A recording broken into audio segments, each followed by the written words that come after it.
Hello everyone, welcome to my YouTube channel. जैसा कि मैंने प्रीवियस वीडियो में 30 बिजनेस आइडियाज के बारे में बताया था, जिनमें से एक था टी शर्ट प्रिंटिंग बिजनेस। आज के टाइम में अगर कोई ऐसा बिजनेस जो लो इन्वेस्टमेंट से स्टार्ट हो सकता है, घर से चल सकता है, ऑनलाइन ग्रो कर सकता है और फ्यूचर में एक बड़ा क्लोथिंग ब्रांड भी बन सकता है, तो वो है टी शर्ट प्रिंटिंग बिजनेस।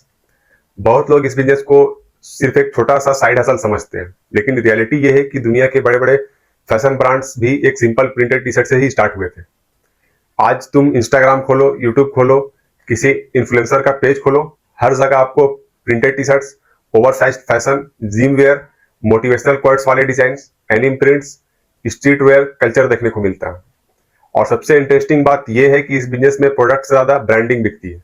एक नॉर्मल प्लेन टी शर्ट जो होलसेल में 120 रुपए की मिलती है, वही अगर एक अच्छे डिजाइन और स्ट्रॉन्ग ब्रांडिंग के साथ मार्केट में जाए तो 600 से 800, इनफैक्ट 1500 रुपए तक भी बिक जाती है।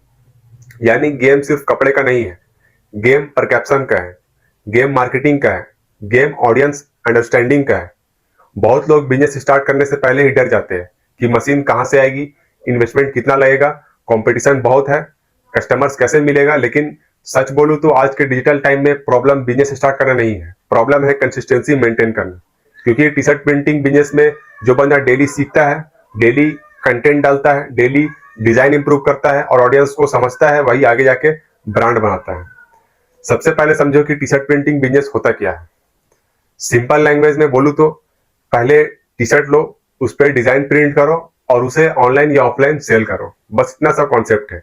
लेकिन इसके अंदर बहुत सारे मॉडल्स होते हैं। कुछ लोग सिर्फ कस्टम प्रिंटिंग करते हैं, जहां कस्टमर खुद अपना डिजाइन भेजता है और आप उनको प्रिंट करके देते हो, जैसे school event T shirts, company uniforms, birthday T shirts, couple T shirts, gym T shirts etcetera. दूसरा मॉडल होता है अपना खुद का क्लोथिंग ब्रांड बनाना, जहां आप खुद डिजाइन क्रिएट करते हो और अपने ब्रांड नेम से मार्केट में सेल करते हो। तीसरा मॉडल होता है प्रिंट ऑन डिमांड, जहां आपको स्टॉक रखने की भी जरूरत नहीं होती, जब ऑर्डर आता है तभी प्रिंटिंग होता है। इसलिए यह बिजनेस बिगनर्स के लिए काफी सेफ माना जाता है, क्योंकि रिस्क कम होता है। लेकिन यहाँ एक चीज समझना जरूरी है कि सिर्फ मशीन खरीद लेने से बिजनेस सक्सेसफुल नहीं होता। बहुत लोग एक्साइटमेंट में मशीन ले लेते हैं, हीट प्रेस मशीन ले ली, प्रिंटर ले लिया, टी शर्ट स्टॉक कर ली, लेकिन सेल्स नहीं आई क्योंकि उन्होंने मार्केटिंग को समझा ही नहीं। बिजनेस में सबसे पहले मशीन नहीं, मार्केट समझना जरूरी होता है। आप किस ऑडियंस को टारगेट करोगे ये क्लियर होना जरूरी है। अगर आप सबके लिए टी शर्ट बनाओगे तो किसी के लिए भी स्पेशल नहीं बन पाओगे। इसलिए नीश चूज करो, बहुत इंपॉर्टेंट है। जैसे कुछ ब्रांड्स सिर्फ एनिम ऑडियंस को टारगेट करते हैं, कुछ सिर्फ जिम लवर्स को, कुछ मोटिवेशनल कोट्स पर काम करते हैं, कुछ ओवरसाइज स्ट्रीट वेयर फैशन पर। और आजकल एक ट्रेंड बहुत फास्ट ग्रो कर रहा है, पर्सनल ब्रांडिंग क्लॉथिंग। यानी लोग अपने थॉट्स, माइंडसेट और आइडेंटिटी को टी शर्ट के थ्रू एक्सप्रेस करना चाहते हैं। इसी वजह से सिंपल कोट्स वाली टी शर्ट्स भी बहुत बिकती है। अब बात करते हैं स्टार्टिंग की। अगर आप बिगिनर हो तो सबसे स्मार्ट मूव ये है कि स्टार्टिंग में खुद प्रिंटिंग सेटअप मत लो, पहले मार्केट टेस्ट करो, इंस्टाग्राम पेज बनाओ, 10-15 डिजाइन बनाओ, कैनवा जैसे सॉफ्टवेयर से मोकअप्स क्रिएट करो और ऑनलाइन अपलोड करो। जब ऑर्डर्स आने लगे तब लोकल प्रिंटर से प्रिंट करवाओ। इससे आपका इन्वेस्टमेंट भी बहुत कम रहेगा और आप मार्केट को समझ भी पाओगे। बहुत लोग डायरेक्टली 1-2 लाख मशीन में लगा देते हैं और बाद में समझ आता है कि उन्हें मार्केटिंग ही नहीं आती।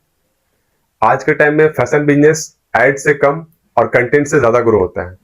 इंस्टाग्राम रील्स इस बिजनेस का सबसे पावरफुल वेपन है। अगर आप daily printing videos, packaging videos, behind the scenes, customer reactions और एस्थेटिक फोटोशूट कंटेंट अपलोड करते हो तो धीरे धीरे ऑडियंस बिल्ड होने लगती है। और ऑडियंस ही इस बिजनेस का असली पावर होता है, क्योंकि एक बार लॉयल ऑडियंस बन गया तो फिर आपको हर बार नए नए कस्टमर ढूंढने की जरूरत नहीं पड़ती। लोग खुद वेट करते हैं आपके नेक्स्ट कलेक्शन का। इसी कॉन्सेप्ट को फैशन इंडस्ट्री में ड्रॉप्स बोलते हैं। बड़े ब्रांड्स लिमिटेड स्टॉक रिलीज करते हैं ताकि हाइप क्रिएट हो। और इंटरेस्टिंग बात यह है कि आजकल लोग सिर्फ कपड़े नहीं खरीदते, वो फीलिंग खरीदते हैं। अगर आपकी ब्रांडिंग स्ट्रांग है, लोग नॉर्मल डिजाइन भी प्रीमियम प्राइस में खरीद लेंगे। इसलिए पैकेजिंग भी इंपॉर्टेंट होता है। जब कस्टमर पार्सल ओपन करे और उसे प्रीमियम फीलिंग आए तभी रिपीट कस्टमर बन सकता है। चीफ प्लास्टिक में प्रोडक्ट भेज दोगे तो ब्रांड वैल्यू डाउन हो जाएगा। एक थैंक यू कार्ड, एक क्लीन जिप पैकेजिंग, एक सिंपल स्टिकर भी कस्टमर एक्सपीरियंस को इंप्रूव करता है। अब प्रिंटिंग मेथड की बात करें तो बिगिनर्स के लिए हीट प्रेस प्रिंटिंग काफी कॉमन है। इसमें डिजाइन ट्रांसफर पेपर पर प्रिंट होता है और हीट मशीन की हेल्प से टी शर्ट पर ट्रांसफर होता है। ये स्मॉल स्केल बिजनेस के लिए अच्छा ऑप्शन है। फिर स्क्रीन प्रिंटिंग होती है जो बल्क ऑर्डर्स के लिए यूज होती है, जैसे स्कूल यूनिफॉर्म्स या पॉलिटिकल कंटेंट्स।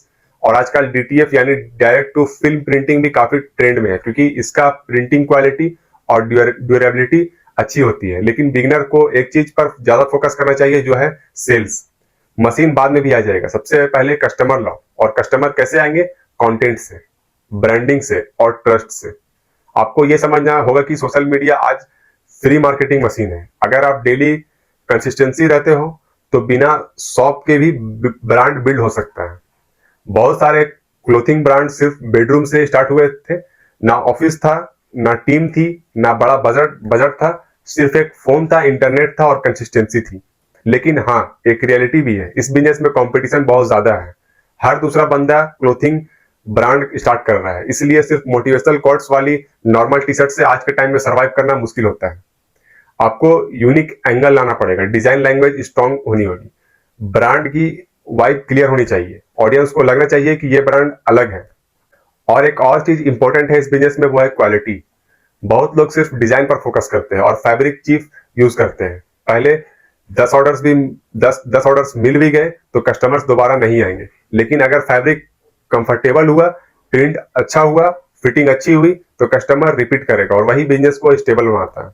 अब अर्निंग की बात करें तो इस बिजनेस में अर्निंग का कोई फिक्स्ड लिमिट नहीं है। कुछ लोग महीने का 20-30 हजार कमा रहे हैं और कुछ ब्रांड्स करोड़ का टर्नओवर कर रहे हैं। डिफरेंस बस स्केल और ब्रांडिंग का होता है। अगर एक टी शर्ट की टोटल कॉस्ट 250 रुपए है और आप उसे 700 में सेल कर रहे हो, तो एक ही प्रोडक्ट पर ही अच्छा मार्जिन बन जाता है। और जैसे जैसे ऑर्डर्स बढ़ते हैं वैसे वैसे कॉस्टिंग और कम होती जाती है, क्योंकि बल्क प्रोडक्शन चीपर होता है। और इसी वजह से क्लोथिंग इंडस्ट्री काफी प्रॉफिटेबल बिजनेस माना जाता है। लेकिन यहाँ पेशेंस बहुत जरूरी है। आज पेज बनाया और कल से सेल्स आ जाएगी, ऐसा नहीं होगा। पहले मंथ में शायद बहुत स्ट्रगल करना पड़े, आपके कंटेंट पे लो व्यूज आए, ऑर्डर्स ना के बराबर आए। लेकिन एक चीज हमेशा माइंड में रखना, हर सक्सेसफुल ब्रांड ने ये फेस देखा है। बिजनेस में सर्वाइव वही करता है जो बोरिंग सिचुएशन में भी कंसिस्टेंट रहता है, जो डेली इंप्रूव करता है, जो फेलियर्स को लर्निंग समझता है।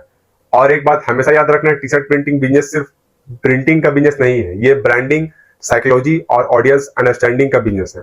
जिस दिन आपने लोगों की इमोशंस और ट्रेंड समझ लिया, उस दिन आप नॉर्मल टी शर्ट को भी प्रीमियम प्रोडक्ट बना दोगे। और इस बिजनेस में स्कोप की बात करें तो ये बिजनेस कभी खत्म नहीं हो सकता, बल्कि डिमांड बढ़ता जाएगा। इसलिए अगर आप जेन्युइनली फैशन और ब्रांडिंग में इंटरेस्ट रखते हो, क्रिएटिविटी पसंद करते हो और कंसिस्टेंसी मेंटेन कर सकते हो, तो टी शर्ट प्रिंटिंग बिजनेस आपके लिए एक पावरफुल अपॉर्चुनिटी बन सकता है। आई होप कि वीडियो आपको अच्छा लगा होगा। मिलते हैं नेक्स्ट वीडियो में। Thank you so much for your attention.